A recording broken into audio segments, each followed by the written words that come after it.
Bismillahirrahmanirrahim. Alhamdulillahirabbil alamin. Wassalatu wassalamu ala asyrafil anbiya'i wal mursalin wa ala alihi wa sahbihi ajma'in. Assalamualaikum warahmatullahi wabarakatuh.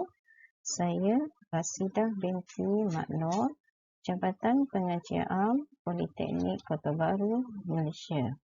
Pembentangan saya bertajuk Peradaban Beridentifikan Malaysia, Kajian Tahap Pengetahuan Pelajar Politeknik. Pengenalan. Malaysia adalah sebuah negara yang unik dan terkenal dengan kepelbagaian bangsa dan agama. Malaysia terdiri daripada 3 bangsa utama, iaitu Melayu, Cina dan India. Kepelbagaian bangsa dan kaum tidak menghalang Malaysia untuk mencapai dan berjaya mengekalkan keamanan dan perpaduan di antara setiap bangsa, sehingga Malaysia dicontohi oleh negara-negara lain. Keamanan yang dikecapi apabila setiap rakyat mengamalkan sikap saling menghormati antara satu sama lain. Perpaduan bermula apabila usaha untuk mewujudkan negara bangsa yang didahului dengan pembinaan negara yang bercirikan satu wilayah, satu perlembagaan dan satu kewarganegaraan. Dengan usaha ini, maka pembinaan peradaban beridentifikan Malaysia mula terbentuk apabila Persekutuan Tanah Melayu mendapat kemerdekaan pada tahun 1957.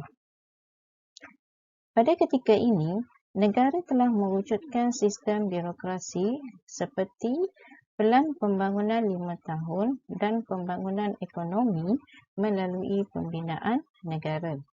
Di sebalik usaha-usaha yang telah dilakukan, ternyata mewujudkan peradaban beridentifikan Malaysia sangat mencabar.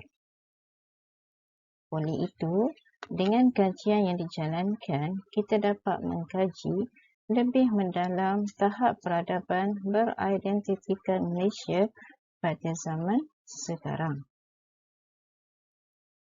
Objektif kajian. Kajian ini mengandungi 3 objektif. Yang pertama ialah mengkaji tahap pengetahuan pelajar berkaitan faktor-faktor peradaban beridentifikan Malaysia. Yang kedua ialah mengkaji tahap pengetahuan pelajar berkaitan cara-cara mewujudkan peradaban beridentifikan Malaysia. Dan yang ketiga, mengkaji tahap pengetahuan pelajar berkaitan faktor-faktor yang mempengaruhi peradaban beridentifikan Malaysia. Limitasi kajian. Kajian ini dijalankan dalam kalangan pelajar Politeknik Kota Baru yang mengambil kursus MPU 21032 Penghayatan Etika dan Peradaban melalui borang selidik dalam bentuk Google Form. Kajian ini dijalankan ke atas pelajar yang mengambil kursus Penghayatan Etika dan Peradaban disebabkan oleh peradaban beridentifikan Malaysia adalah merupakan salah satu topik yang mesti mereka pelajari. Metodologi kajian.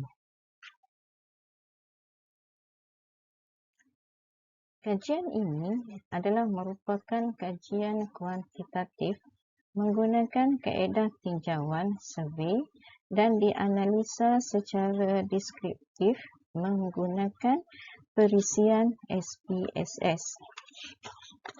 5 skala lingkat yang digunakan adalah sangat tidak setuju, tidak setuju, kurang setuju, setuju dan sangat setuju.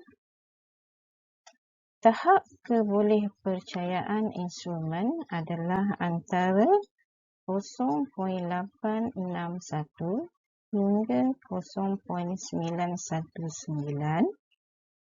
manakala skala interpretasi Scomin adalah bersumberkan daripada Sanger tahun 2007, iaitu tahap rendah, sederhana dan tinggi.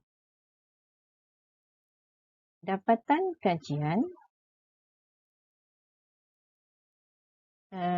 daripada apa yang dipaparkan, dapatan kajian yang pertama ialah maklumat responden. Okay. Daripada maklumat responden ini, lebih daripada 98% adalah berketurunan Melayu dan beragama Islam.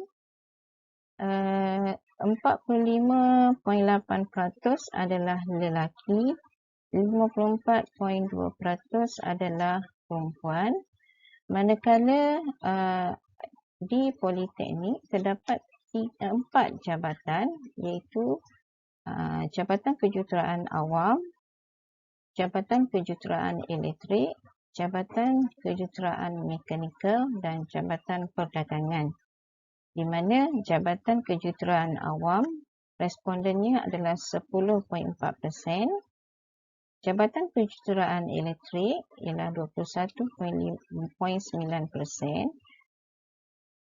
Jabatan Kejuruteraan Awam 7.0% dan Jabatan Perdagangan adalah 60.7%. Daripada maklumat responden ini didapati bahawa keturunan Melayu dan beragama Islam adalah yang paling ramai. Ini adalah disebabkan oleh Politeknik Kota Baru adalah dari Pantai Timur yang berada di Pantai Timur, dan ini menyumbang kepada ramainya pelajar berketurunan Melayu dan beragama Islam. Yang kedua, tahap pengetahuan pelajar berkaitan peradaban beridentitikan Malaysia.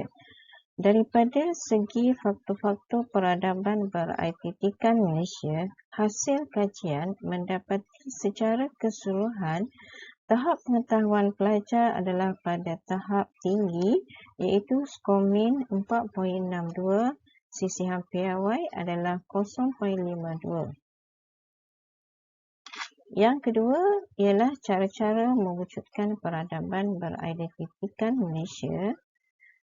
Dari hasil kajian mendapati juga bahawa secara keseluruhan tahap pengetahuan pelajar berada pada tahap tinggi, iaitu Scomin 4.62 dan sisihan piawai 0.52.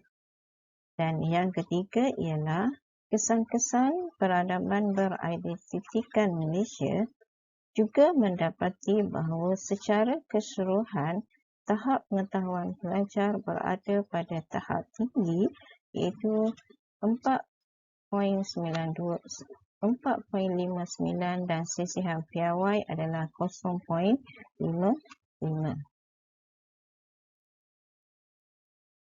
Perbincangan dan rumusan. Daripada hasil kajian, terdapat 5 faktor pembentukan peradaban beridentitikan Malaysia yang diketengahkan dalam kajian ini, iaitu peranan kerajaan, undang-undang negara, tahap pendidikan, kedaulatan negara dan sifat-sifat rakyat.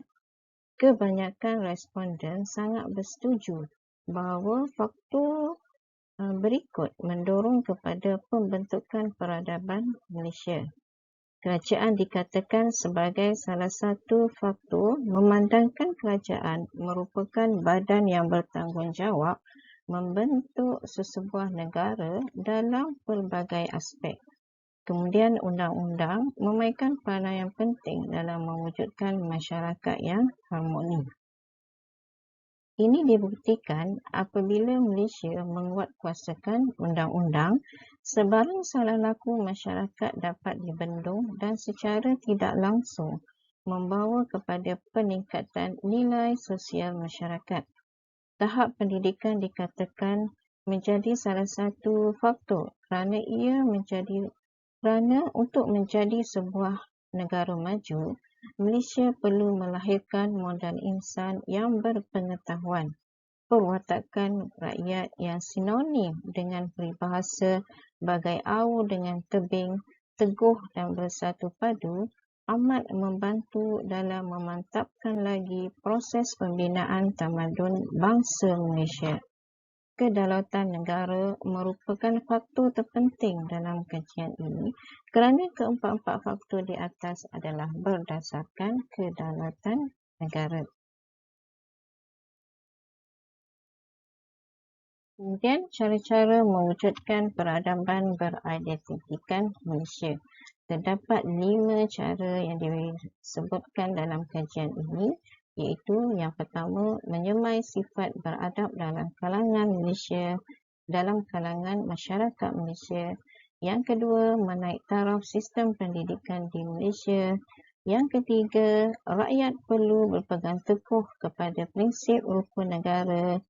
Yang keempat, kerajaan mewujudkan kempen Sayangi Malaysiaku. Dan yang kelima, memperkasakan undang-undang di negara Malaysia.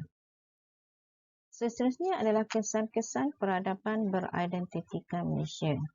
Yang pertama, warga negara mendapat perlindungan dan hak-hak istimewa. Negara menjadi semakin maju dan berdaya saing. Perpaduan masyarakat meningkat, melahirkan masyarakat yang beradab dan menarik minat pelancong untuk datang ke Malaysia.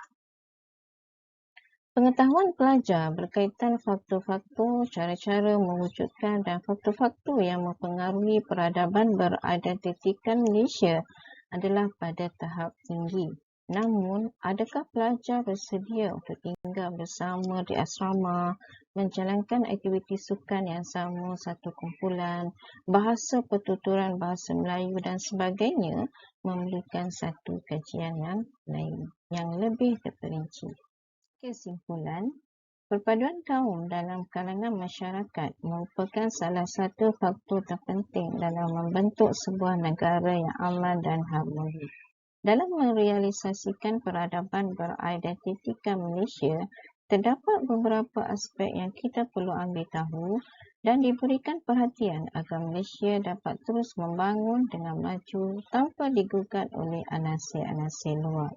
Konsep keluarga Malaysia adalah salah satu cara untuk membentuk peradaban beridentitikan Malaysia di mana konsep ini bersifat inklusif, merentasi sempadan dan agama, bangsa serta mengajak semua rakyat di negara ini bersama-sama sebagai sebuah keluarga yang utuh. Sekian, terima kasih.